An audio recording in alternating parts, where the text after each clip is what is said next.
All right, y'all. This is the conclusion to Freddy vs. Jason week. Zeezzy the King. Like and subscribe. Add me on Facebook, Zach King. As you see in the thumbnail, and I just said a second ago, this is the finale to Freddy and Jason week. And the finale kicks off with Freddy vs. Jason. Now I'm going to give a little, this ain't story time, this is just a little knowledge nugget, I should call it. I said this in my last review of Jason 7, him and Jason versus Carrie, basically that movie where they was pitching it Freddy versus Jason. Then New Line was so up with the Freddy movies that they felt like they didn't need a crossover with the two, so they declined. Years later, they ended up taking over for Paramount with the Jason franchise. They didn't get Friday the 13th the title. They just got Jason the character. So they call it Jason Goes to Hell, Jason X. And for some reason, 7, 8, 9, 10 are like my favorites. Like the first 6 are, if you saw one, you saw them all. If you take away the Pamela Voorhees ending, where she revealed to be the killer, that's the only distinct difference between 1 and 6. They all the same to me.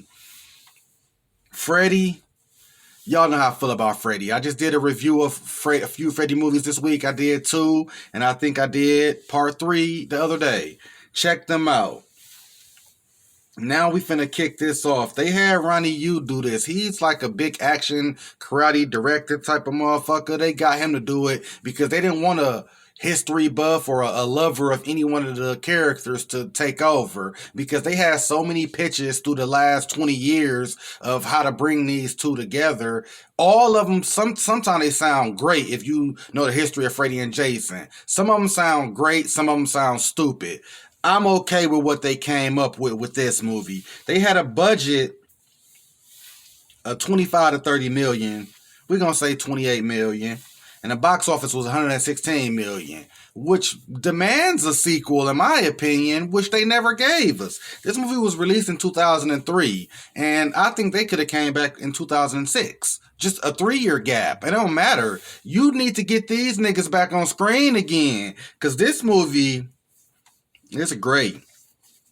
Only negative I could say about this movie personally before I get to the nitpicks and nitty gritty is they didn't have Kane Hodder. But if it wasn't gonna be Kane Hodder or my nigga Andrew Bernisky from the Leatherface franchise, he played in Leatherface, the remake and the prequel to that remake. I love him. He big and bulky. But they got another one of my Texas Chainsaw Massacre alumni, and that's Ken Krasinger. He played as Leatherface in part 3, and I think he plays the stunt double in certain scenes in a few other Leatherface movies. And he is stunt coordinator, so I don't know why they didn't want Kane Hodder, because Kane Hodder is a step above Ken Krasinger. But whatever that happened, the politics of it, they didn't get Kane Hodder.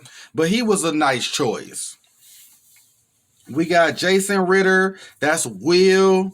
We got Kelly Rowland from Destiny Child, she's Kia.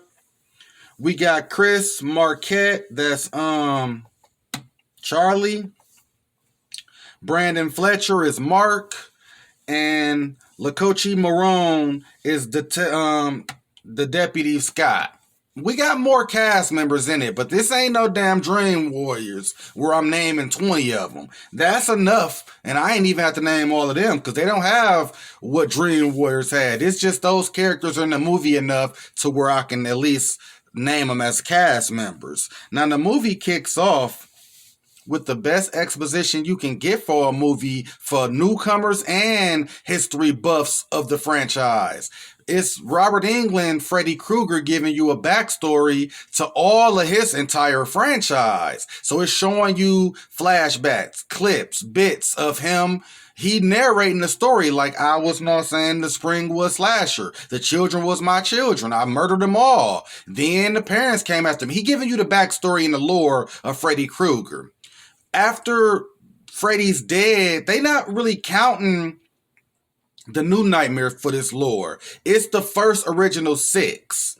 And that's when he say his power get evaporated because they start using him cell on the kids, and dreams are way less frequent. So he said he traveled the bowels of hell to find a demented soul that he can, you know what I'm saying, bring up to, you know what I'm saying, terrorize Elm Street. He basically transforms, you know what I'm saying? You know Freddy can do anything he want. He transforms into Pamela Voorhees and, you know what I'm saying, summons Jason. Tell him to go to Elm Street and, you know what I'm saying, catch them bodies. That's how the movie kick off. It's a chick in the she and Crystal Lake, you know what I'm saying, Jason Killer. And that's when the scene I just described happened. It wasn't chronological order how I just did that. I don't know why I didn't, but I didn't.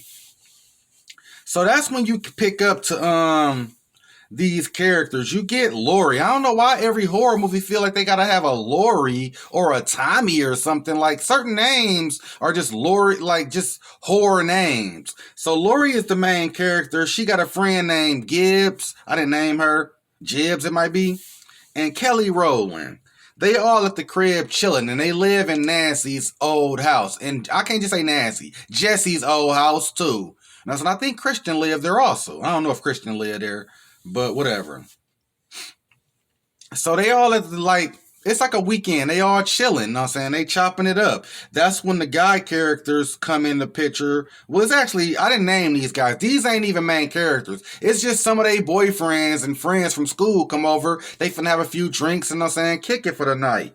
When they come over, they talking, and that's when you starting to get you ain't getting no character development. They just talking woo woo, how you like this guy, you know what I'm saying, Will been, you know what I'm saying, he left you without a word, you know what I'm saying, because they bring the guys over, and Lori is not trying to fuck with him, because she's still thinking about her boyfriend from her long lost boyfriend, Will. So when they like, I'm finna go to the fridge, put the beer up, you know what I'm saying? That's when she tell them, like, make these niggas get the fuck out. I don't like them. That's when they pan out, they throw the cigarette out the window, and it hits Jason. So you know some shit finna happen. Dude takes the Jibbs character, one of these guys from the school, take her up, and they have, you know what I'm saying, a sexual intercourse situation. She gets out, take a shower. That's when Jason appears, butchers him with the machete, and flips the bed up. Like, you know what I'm saying? It's a hell of a kill. Nice way to start. So when the Gibbs character get out of the shower, she kind of slips on the blood that's been trickling through the room after Jason catch the body. She get to screaming. That's when Kelly Rowland and Laurie all come up to her. They screaming. It's a massacre. They all outside in the rain, yelling in the cold. The cops arrive. That's when it hits the news. The Springwood news station gets the report. And that's when we get the Will character and the Mark character. They are like secondary lead protagonist type characters, but they in Weston Hills where the Dream Warriors resided at. They in there taking a Hypnocell, taking a pills, and that's when Will notice it's a killing at his ex-girlfriend house, Lori's house. It's all in the news. So when he tell the orderly, can you turn it up? I want to listen to that. I know people who live in there. The orderly looking at these teenagers like, fuck y'all, I ain't y'all friend. He turns it off. That's when Will get crazy, trying to fight him, get aggressive. He like, pick up the nonsense baton and like, do we gotta shock your ass? That's when Mark come over and grab him like, fam, chill out. You know this shit, how it is here. You can't act crazy like that. He like, no, I know, but I just saw a motherfucking, somebody got killed at her Laurie house. Will already know the history of Elm Street, Freddy Krueger. His brother was killed by Freddy. So he like, all right, man, damn. What you trying to do? Because I know when you get that big mind going, you on some other shit. Like, I'm trying to get back there. So they make a scene that night, you know what I'm saying, where they got to get sedated. While they getting grabbed up by the orderlies, Mark finesses the keys. So when they get sedated, they fake the pill shit. Spit them out when they in a little room. They got the key, they, you know what I'm saying, break themselves out, and they back in the car. They hijack a car, they on their way to Springwood. The next day, actually, I'm gonna skip past the after Jason got the first kill, there's the police station where it's a new detective, Deputy Scott. They all viewing this as a Freddy Krueger kill. They know how to handle Freddy. They've been handling him the last 5 years with Hypnocell. So they real secretive FBI type shit about the case. But this outsider, Deputy Scott, like, Sir, I think this is a copycat from the Crystal Lake slasher Jason Voorhees. They get to snapping on them like, man, shut that bullshit up. We've been having this shit secure. We don't need the FBI or nobody in our business. We done dealt with them before. The Deputy Scott looking like kind of confused, but his upper head, you know what I'm saying, of the sheriff department tell him, like, if you keep on with your little charade, we gonna lock your goofy ass up. So he stand down and do some secret investigation on his own without pissing his boss off. After they come from the police station, they was there all night. Kelly Rowland and Jibbs, I think it's Lori, and it's another cat in there. I didn't name him either because a lot of these characters irrelevant. He had a crush on Lori. He real smart, but he kind of like a geek nerd. All them in the they in the house. They basically at the house just chilling, talking about, you know what I'm saying, man, this shit crazy, you know what I'm saying, the cops real weird about this shit. They don't want us to know, but I had a dream about a Freddy, woo woo woo. That's when they like, man, fuck that. We gotta chill out, don't worry about it. We finna go to school tomorrow, and then this Friday we gonna have a party at the cornfield. So they leave it at that. Once they get to school, you know what I'm saying, she get to, you know what I'm saying, like tripping out in class, like the classic classroom scene where they fall asleep. You know what I'm saying, Freddy in a dream, like you remember me type shit. You know what I'm saying, he come in a lot of people's dreams until they doze off, but he ain't got the power to kill them. So it's a lot of scenes like that, but nothing major. So once she class over and everybody in the hallway congregating to leave, she just like, you know what I'm saying, talking to Kelly Rowland like, yeah, when we was at the police station, you know what I'm saying, Freddy Krueger, I heard the name, and they were real secretive about it. And that's when Mark comes out with the 1, 2, you know, the nursery rhyme. Scared the hell out of her. But she realized he must know what the fuck he talking about. That's a connection in the Nightmare on Elm Street films. If you know the song, the connection is instantly. You must have dreamed about him. This movie got a lot of Crystal Lake montages and things. But to me, this felt like a Nightmare on Elm Street movie with Jason in it. And it also felt like the characters are more like, you got some Elm Street acting kind of characters, and you got some Crystal Lake kind of characters. And it's split throughout the cast. Ain't no damn Nancy at all.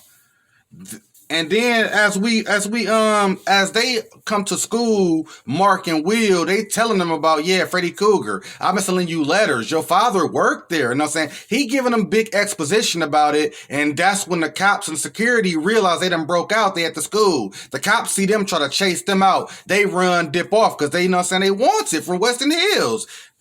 That's when the night scene happened and Jason fucking murders the movie. To me, this is like the scene of the movie, my best scene.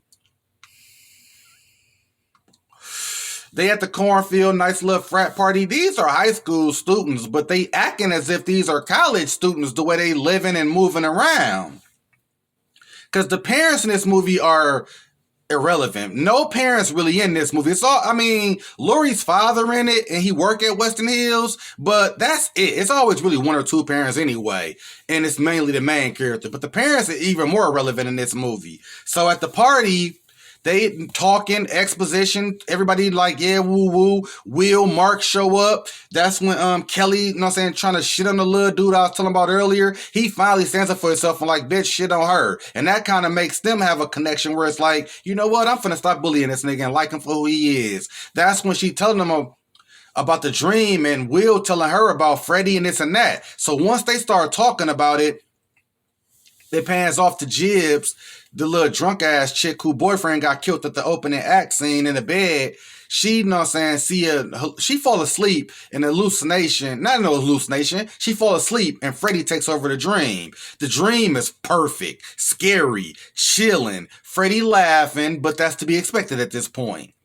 The dream scary, she falling over shit, you know what I'm saying? It turns into the cornfield, to the boiler room. Right when Freddy got her so fearful of the kill, Jason kills her because this pervert dude is trying to make out with her as she sleep. Inside the dream, she dealing with Freddy. But in the real world, Jason comes with a big ass axe pick and picks him up, knocks him out, and he kills her. So now in the dream world, she disappears right before Freddy kills her because she done died in the real world with Jason. Now this is where the verses start.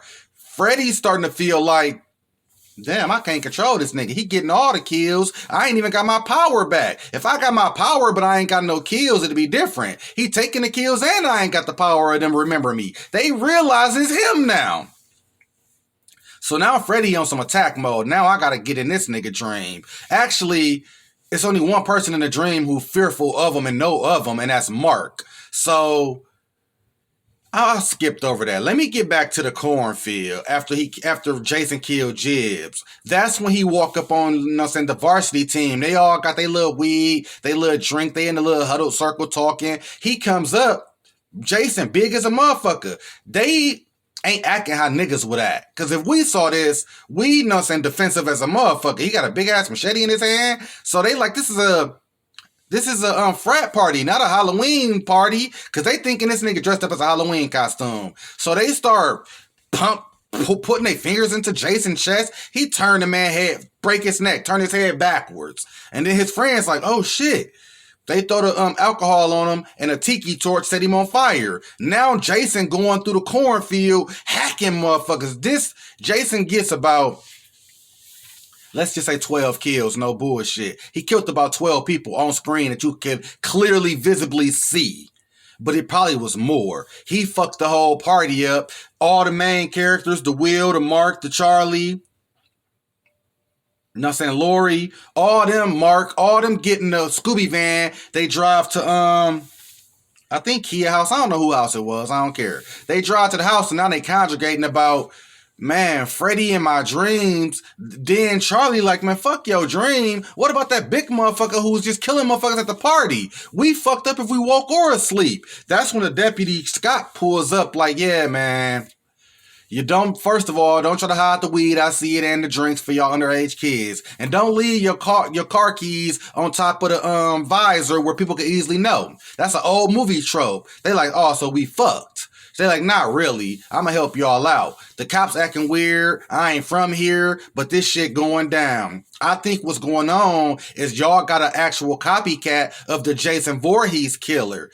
That's when Charlie like, no, fuck that. This ain't no copycat. This is the real motherfucker. We saw him in the flesh. And they like, we've been having dreams and visions of Freddy also. So now they getting to the point. This is more like the second going to the third act. I'm not going through every pop bleeding point.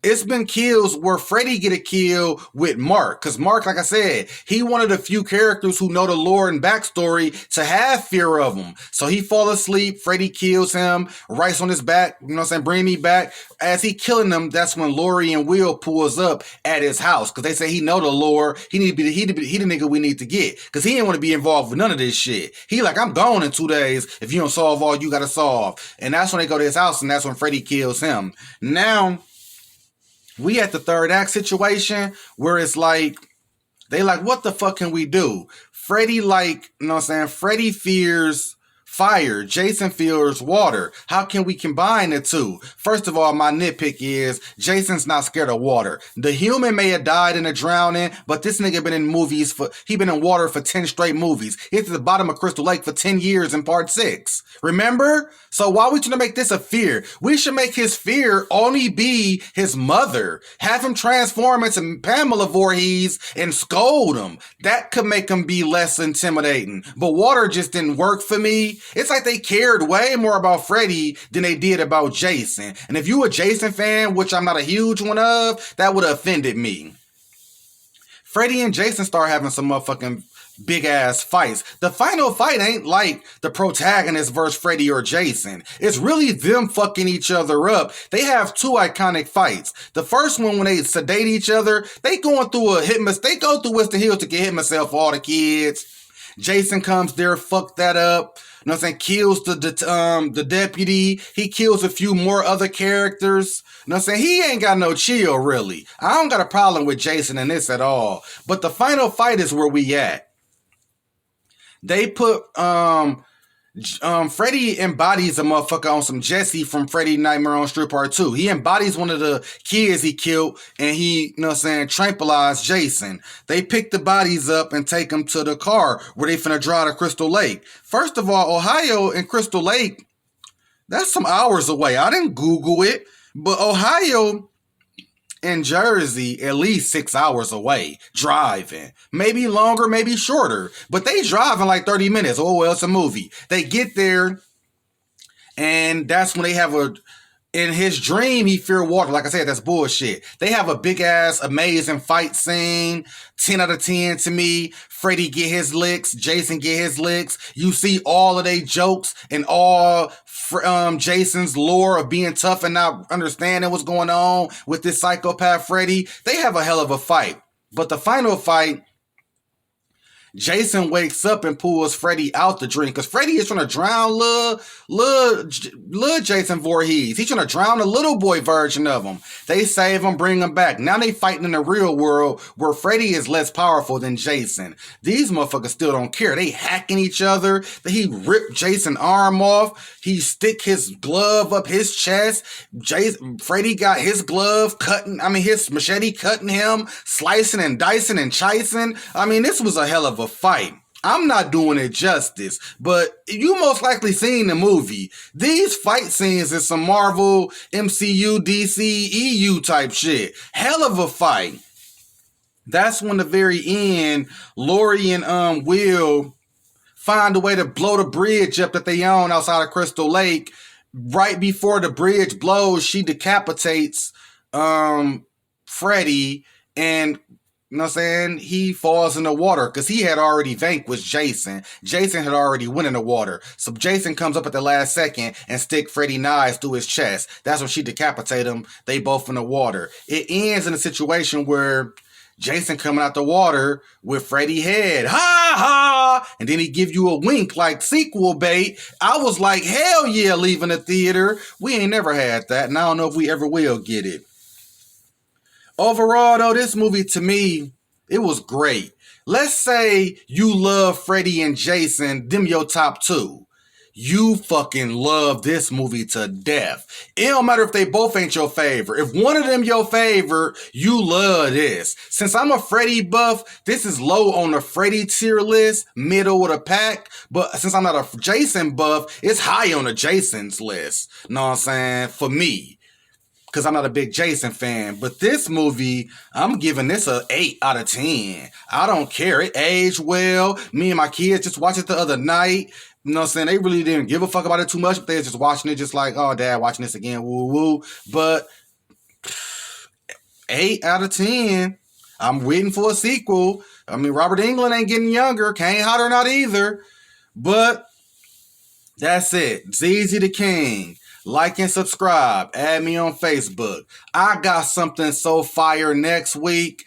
Stay tuned. I'm not even going to make an announcement video or spoil it. I got something, a banger. I've been doing the scripts already on 2 of the movies I'm covering. Like and subscribe. Zeezzy the King, and I'm out.